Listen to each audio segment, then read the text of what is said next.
നമസ്കാരം. ഏവർക്കും മന്ത്രാക്ഷരിയിലേക്ക് സ്വാഗതം. ഭഗവത്ഗീത യഥാരൂപം അധ്യായം 2 ശ്ലോകം 42-43 എന്നിവ.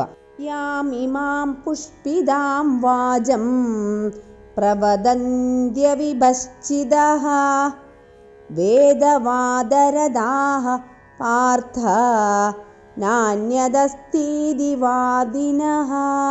ശ്ലോകം 43. കാമാത്മാനഃ സ്വർഗപരാ ജന്മകർമ്മഫലപ്രദാ ക്രിയാവിശേഷബഹുലാ ഭോഗൈശ്വര്യഗതിം പ്രതി. ഹേ പാർത്ഥ, മൂഢന്മാരും വേദത്തെ അനുസരിക്കുന്നവരും വേറൊന്ന് ഇല്ല എന്ന് വാദിക്കുന്നവരും ഇന്ദ്രിയ തൃപ്തിയിൽ സദാ തൽപരരും സ്വർഗകാംക്ഷികളും നല്ല ജന്മം, സത്കർമ്മം എന്നീ ഫലങ്ങൾ തരുന്നതുമായ ഭോഗൈശ്വര്യ പ്രാപ്തിയെക്കുറിച്ച് പറയുന്നു. സ്വർഗലോകപ്രാപ്തി, ധന്യമായ പുനർജന്മം, പ്രഭാവം എന്നിവയ്ക്കു വേണ്ടി വിവിധ കർമ്മങ്ങൾ ഫലാപേക്ഷയോടെ ചെയ്യാൻ നിർദ്ദേശിക്കുന്ന വേദസൂക്തങ്ങളാൽ അല്പബുദ്ധികൾ അത്യന്തം ആസക്തരാകുന്നു.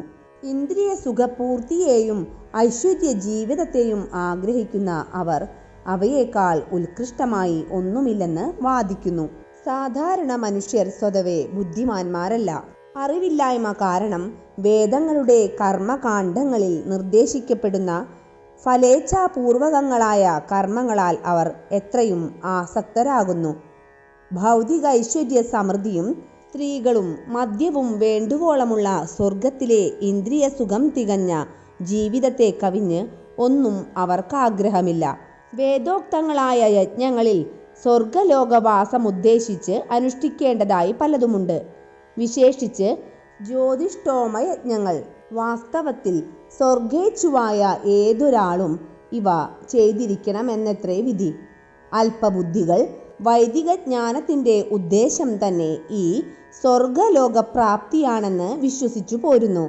അനുഭവജ്ഞാനം കുറഞ്ഞ അക്കൂട്ടർക്ക് കൃഷ്ണാവബോധത്തോടെ സുനിശ്ചിത കർമ്മത്തിൽ മനസ്സുറപ്പിക്കാൻ പ്രയാസം കൂടും.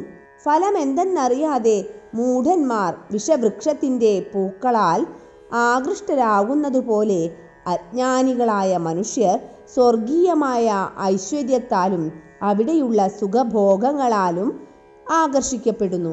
തീർച്ചയായും ഇന്ദ്രിയബദ്ധമാണത്തരം ശാരീരികാനന്ദം. കേവലം ഭൗതികവും നശ്വരവുമായ സുഖത്തിൽ മുഴുകി ഐഹിക പ്രപഞ്ചത്തിനുടമകളായി നാൾ കഴിക്കുന്നവരാണ് അത്തരക്കാർ.